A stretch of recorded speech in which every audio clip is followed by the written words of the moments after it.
سیدنا عبداللہ بن عباس رضی اللہ عنہما فرماتے ہیں کہ ان جادوگروں کے علاوہ اس قوم سے 3 ہی افراد ایمان لائے تھے، ایک آسیہ، دوسرا وہ دوڑ کر آنے والا آدمی، اور تیسرا وہ آدمی جو آل فرعون میں سے تھا اور اپنے ایمان کو چھپائے ہوئے تھا۔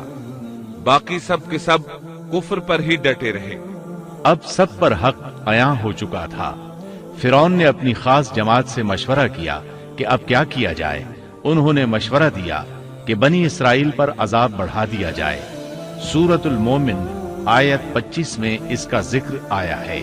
جب ان کے پاس موسیٰ ہماری طرف سے دین حق لے کر آئے تو انہوں نے کہا، جو اس کے ساتھ ایمان لانے والے ہیں ان کے لڑکوں کو مار ڈالو اور ان کی لڑکیوں کو زندہ رکھو۔ کافروں کی جو ہیلا سازی ہے وہ غلطی ہی میں ہے۔ اب بنی اسرائیل پر دوبارہ آزمائش کا مرحلہ شروع ہو گیا۔ فرعون کہنے لگا، اور فرعون نے کہا، مجھے چھوڑو کہ میں موسیٰ کو مار ڈالوں۔ اسے چاہیے کہ اپنے رب کو پکارے۔ مجھے تو ڈر ہے یہ کہیں تمہارا دین نہ بدل ڈالے یا ملک میں کوئی بہت بڑا فساد نہ برپا کر دے۔ اس کی ان باتوں اور ارادہ قتل کے مقابلے میں موسیٰ علیہ السلام اللہ تعالیٰ سے یوں دعا مانگتے ہیں۔ موسیٰ نے کہا، میں اپنے اور تمہارے رب کی پناہ میں آتا ہوں ہر اس تکبر کرنے والے شخص سے جو روز حساب پر ایمان نہیں رکھتا۔ آل فرعون میں سے ایک آدمی جو پوشیدہ طور پر ایمان لا چکا تھا فوراً اس معاملے میں دخل دیتا ہے، اور ایک مومن شخص نے جو فرعون کے خاندان میں سے تھا اور اپنا ایمان چھپائے ہوئے تھا کہا کہ کیا تم ایک شخص کو محض اس بات پر قتل کرتے ہو کہ وہ کہتا ہے میرا رب اللہ ہے اور تمہارے رب کی طرف سے دلیلیں لے کر آیا ہے۔ وہ انہیں دعوت دیتا ہے اور یہ وقت دعوت کا کتنا عظیم وقت ہے۔ اس نے کہا، اس آدمی کی پیروی کرو۔ پھر فرعون کو اللہ تعالیٰ کی نعمتیں یاد دلاتا ہے، نبی کی مخالفت سے روکتا ہے۔ آخرکار فرعون اسے بھی مار ڈالنے پر تل جاتا ہے، لیکن اللہ تعالیٰ اسے بچا لیتے ہیں، جیسا کہ سورۃ المومن آیت 45 میں ہے۔ بس اللہ تعالیٰ نے اسے تمام برائیوں سے محفوظ رکھا جو ان لوگوں نے سوچ رکھی تھی، اور فرعون والوں پر بری طرح کا عذاب الٹ دیا۔ مسلسل تبلیغ اور معجزات دکھانے کے باوجود موسیٰ علیہ السلام پر بنی اسرائیل کے علاوہ آل فرعون سے تھوڑے سے لوگ ایمان لائے تھے۔ اکثر لوگ فرعون اور سرداروں کے ڈر کی وجہ سے کفر و سرکشی پر ہی بضد رہے، جیسا کہ اللہ تعالیٰ سورہ یونس آیت 38 میں فرماتے ہیں۔ بس موسیٰ پر ان کی قوم میں سے صرف چند آدمی ہی ایمان لائے تھے، وہ بھی فرعون سے اور اپنے حکام سے ڈرتے ڈرتے کہ کہیں ان کو تکلیف نہ پہنچائے، اور یقیناً فرعون اس ملک میں زور رکھتا تھا اور وہ حد سے بڑھا ہوا تھا۔ بنی اسرائیل پر آزمائشیں شروع ہو گئیں تو موسیٰ علیہ السلام نے ان سے فرمایا، اور موسیٰ نے کہا، اے میری قوم، اگر تم اللہ پر ایمان رکھتے ہو تو اسی پر توکل کرو، اگر تم اطاعت کرنے والے ہو۔ انہوں نے عرض کیا کہ ہم نے اللہ ہی پر توکل کیا ہے۔ پہلے اگرچہ انہوں نے موسیٰ علیہ السلام سے شکوہ کیا تھا اور یہ کہا تھا، ہم تو ہمیشہ مصیبت ہی میں رہے، آپ کی تشریف آوری سے پہلے بھی اور آپ کی تشریف آوری کے بعد میں بھی۔ مطلب یہ تھا کہ آپ کی پیدائش سے پہلے بھی فرعون نے ہمارے لڑکے ذبح کیے، اور آپ کے دعوی نبوت کے بعد بھی یہی حال ہے۔ البتہ بعد میں انہوں نے اپنے اس جواب سے رجوع کر لیا، معافی مانگی اور یوں کہا، انہوں نے عرض کیا کہ ہم نے اللہ ہی پر توکل کیا، اے ہمارے پروردگار، ہم کو ان ظالموں کے لیے فتنہ نہ بنا اور ہمیں اپنی رحمت سے ان کافر لوگوں سے نجات دے۔ اس کے بعد اللہ تعالیٰ نے موسیٰ علیہ السلام کو وحی فرمائی۔ اس کا ذکر سورہ یونس آیت 87 میں ہے۔ اور ہم نے موسیٰ اور ان کے بھائی کے پاس وحی بھیجی کہ تم دونوں اپنی قوم کے لیے مصر میں گھر بنا لو۔ مطلب یہ کہ اپنے گھروں ہی کو مسجد بنا لو، یعنی فرعون کی طرف سے سختی اور نگرانی زیادہ ہے اور تمہارے لیے مسجدوں میں آ کر نماز پڑھنا ممکن نہیں، تو تم گھروں ہی میں نماز ادا کرتے رہو، جیسا کہ سورہ یونس آیت 87 میں ہے۔ اور نماز کے پابند رہو اور آپ مسلمانوں کو بشارت دے دیں۔ اسی موقع پر موسیٰ علیہ السلام نے ایک دعا فرمائی، اور موسیٰ نے عرض کیا، اے ہمارے رب، تو نے فرعون کو اور اس کے سرداروں کو سامان زینت اور طرح طرح کے مال دنیاوی زندگی میں دیے، اے ہمارے رب، اسی واسطے دیے ہیں کہ وہ تیری راہ سے گمراہ کریں۔ اے ہمارے رب، ان کے مالوں کو نیست و نابود کر دے اور ان کے دلوں کو سخت کر دے، سو یہ ایمان نہ لانے پائیں یہاں تک کہ دردناک عذاب کو دیکھ لیں۔ مورخین کہتے ہیں فرعون کی قوم کے بڑے بڑے سرداروں کے مال، حتیٰ کہ ان کے کھانے کی چیزیں پتھر اور مٹی کے ڈھیلے بن گئے، یہاں تک کہ انڈے اور دال بھی، اور یہ اس بات کا نتیجہ تھا کہ اللہ تعالیٰ نے موسیٰ اور ہارون علیہ السلام کی دعا کو قبول فرما لیا ہے، جیسا کہ اللہ تعالیٰ سورہ یونس آیت 89 میں فرماتے ہیں۔ حق تعالیٰ نے فرمایا کہ تم دونوں کی دعا قبول کر لی گئی، سو تم ثابت قدم رہو اور ان لوگوں کی راہ نہ چلنا جن کو علم نہیں۔ اس کے بعد بنی اسرائیل پر بلائیں اور آزمائشیں سخت ہو گئیں۔ سورۃ الاعراف آیت 129 میں ہے۔ قوم کے لوگ کہنے لگے ہم تو ہمیشہ مصیبت ہی میں رہے، آپ کی تشریف آوری سے پہلے بھی اور آپ کی تشریف آوری کے بعد بھی۔ موسیٰ نے فرمایا اللہ بہت جلد تمہارے دشمن کو ہلاک کر دے گا اور بجائے ان کے تمہیں اس سرزمین کا خلیفہ بنا دے گا، پھر تمہارا طرز عمل دیکھے گا۔ یعنی بہت جلد اللہ تعالیٰ تمہیں زمین میں حاکم بنائے گا، وہ تمہیں دیکھے گا کہ تم کیسے عمل سر انجام دیتے ہو۔ اب جو ہی بنی اسرائیل پر مصیبتوں کا دور شروع ہوا، اللہ تعالیٰ نے مصریوں پر بھی ابتلا اور آزمائش کا دور شروع کر دیا، چنانچہ فرعون اور مصریوں پر لگاتار ہلاکتیں آنا شروع ہو گئیں۔